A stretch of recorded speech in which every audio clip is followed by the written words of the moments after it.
Présentation de cette gestion cabinet. Donc, la gestion cabinet correspond donc à la facturation des honoraires et la saisie des temps. Donc, pour accéder donc, à cette application, donc facturation, c'est dans la partie entité, dans laquelle on va retrouver les différentes entités du groupe. Ici, j'ai facturation et je vais me positionner sur cette interface par défaut dans laquelle je vais retrouver ce qu'on appelle les groupes de facturation. Donc les groupes permettent de segmenter sa facturation. Non seulement d'avoir une segmentation au niveau de sa facturation, mais également au niveau comptable. Et au niveau de la nature des groupes, eh bien, vous avez la liberté de définir vos intitulés de groupe. Donc là, j'ai des groupes qui sont par site géographique, mais ça peut être par expert comptable, ça peut être par responsable de mission, ça peut être par manager. Donc vous avez cette liberté de créer l'organisation de vos groupes de facturation. Dans un groupe, ici en l'occurrence Lyon, j'ai mes clients. Donc ici, c'est un client à la mode. Un peu plus bas, on a donc d'autres clients. Et à l'intérieur de chaque client, on a ce qu'on appelle des missions. Missions comptables, juridiques, sociales. C'est-à-dire qu'un client peut avoir plusieurs missions. Ces missions, elles ont été créées de quelle façon? Soit à partir de la lettre de mission, donc du module lettre de mission, c'est-à-dire que sur le dossier client qui est ici, je peux accéder notamment à la lettre de mission, ou la faire, donc la réaliser si elle n'a pas été faite. Donc voilà, donc vous allez voir l'éditeur de lettre de mission, avec lequel je vais pouvoir y renseigner un certain nombre d'informations et je vais pouvoir éditer la lettre de mission, mais également les annexes. Quand on parle d'annexes, notamment les travaux qui sont à la charge du cabinet et les travaux à la charge du client, afin d'éviter, en cas de conflit, de responsabilité, de ressortir cette annexe signée par les deux parties et de constater que telle tâche était à faire côté client du cabinet comptable. Donc pour créer une mission, soit à partir de la lettre de mission, ou alors je peux créer une mission toute pièce. Donc là, au départ, j'aurai ma mission vierge dans lequel je vais, ici en appuyant sur ces boutons, ajouter des lignes dans lesquelles je vais préciser les règles de facturation. Donc les règles, ça peut être au forfait, au temps passé, ça peut être à l'acte, d'accord? Au niveau des honoraires, on va dire principaux, ils peuvent être aussi augmentés de frais de mission, de frais de déplacement, de frais de chancellerie, ce qu'on appelle les frais de gestion.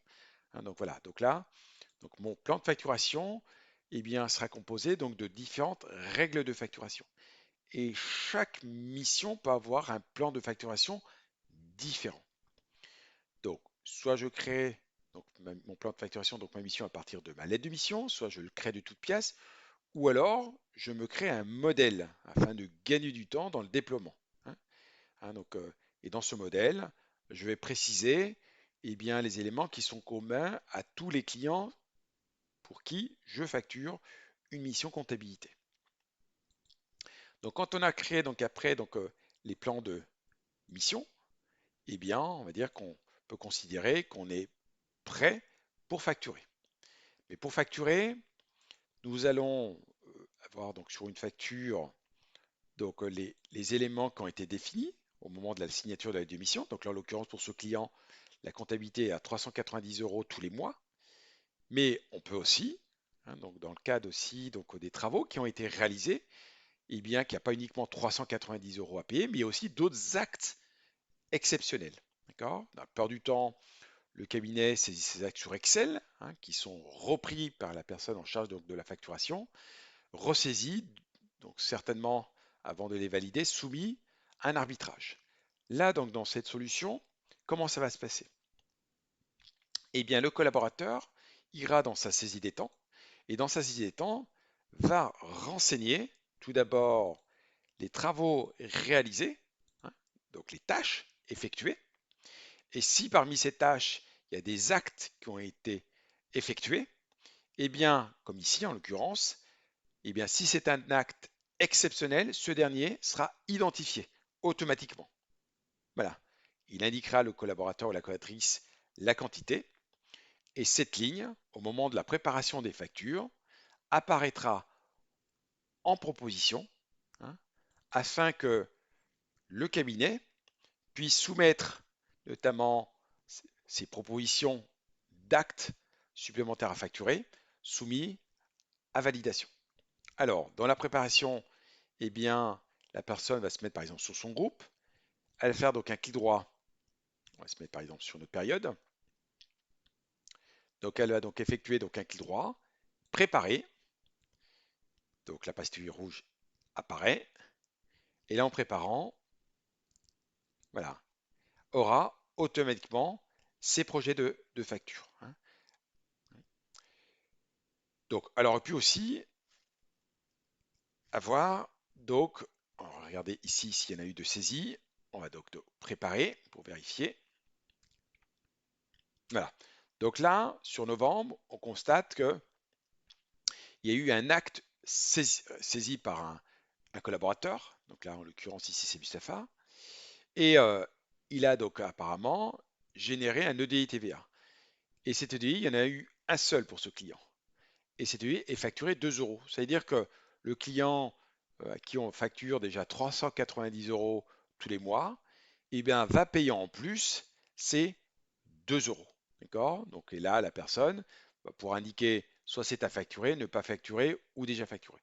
Elle peut, avant de faire quoi que ce soit, la personne en charge de la facturation, eh bien, exporter les éléments et soumettre ça aux différents managers pour une validation. Et après, traitement, préparer les factures, elle va générer ce qu'on appelle les projets de facture. Donc, quand les projets donc, de facture ont été réalisés, à tout moment, on peut revenir sur un projet. C'est on va dire un brouillon, hein. On peut donc modifier, modifier les quantités, modifier le prix, hein. Donc, on peut aussi ajouter d'autres lignes qui n'ont pas été prévues, hein. Voilà. On peut bien entendu visualiser donc, le projet de facture. Et là, en l'occurrence, dans la visualisation donc, de cette facture, nous avons intégré eh bien, donc, un papier en tête, hein, voilà, comme vous pouvez le voir. Donc, papier en tête, hein, ça veut dire que l'intérêt, c'est pour la structure de pouvoir transmettre donc, les factures par mail. Voilà. Donc, après avoir préparé, bah, le processus suivant, c'est je verrouille, j'imprime et je comptabilise. Et dans la partie comptabilisation, c'est bien simple, c'est qu'au fur et à mesure que j'avance dans mon processus, entre crochets, on va me préciser le statut. C indique que c'est comptabilisé et on a une couleur qui est verte. Donc si c'est imprimé, j'aurais eu du violet, pardon. Il y aurait un I. Si c'est verrouillé, j'aurais eu un V et il y aurait toujours donc la couleur violette. Et si c'était un projet, j'aurais eu du bleu et j'aurais eu donc, entre crochets la lettre P pour projet. Voilà, voilà. Donc là. Et quand c'est comptabilisé, ça comptabilise automatiquement donc les factures en comptabilité. Donc à tout moment, donc à partir de ma facturation et d'une facture, je peux aller consulter l'encours client, hein, qui est en comptabilité. Et dans cet encours, j'ai accès donc à la pièce. C'est-à-dire que quand on génère automatiquement donc les factures en comptabilité, non seulement ça passe automatiquement les écritures, mais ça vous pousse automatiquement la pièce, hein, donc associée, hein.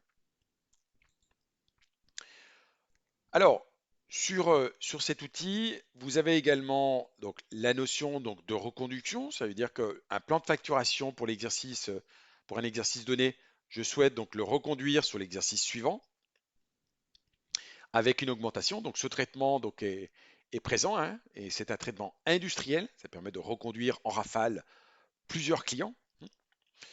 Sur une mission, à tout moment, je peux aussi soit consulter le budget d'honoraires, donc le plan de facturation, mais également eh bien, donc, tout l'avancement, hein, donc, de la production. Donc, j'aurai accès au temps passé qui a été saisi sur cette mission, mais également aux actes exceptionnels saisis, hein.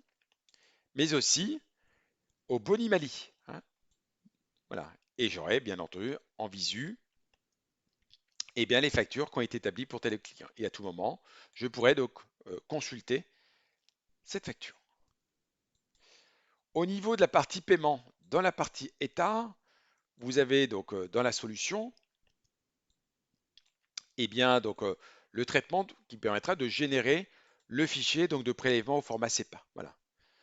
Donc là, l'intérêt, c'est gagner du temps, justement, sécuriser, éviter de ressaisir ces éléments sur l'espace de la banque.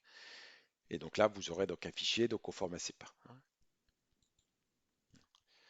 En termes donc, de restitution, donc vous avez donc dans la partie état un certain nombre d'états qui sont disponibles. Donc soit vous pouvez donc l'ouvrir, hein, donc vous avez un aperçu à l'écran, soit le générer en PDF, soit le cas échéant, vous souhaitez notamment le traiter sur Excel. Voilà. Hein, donc là, vous avez, comme vous pouvez le constater, un certain nombre d'états disponibles.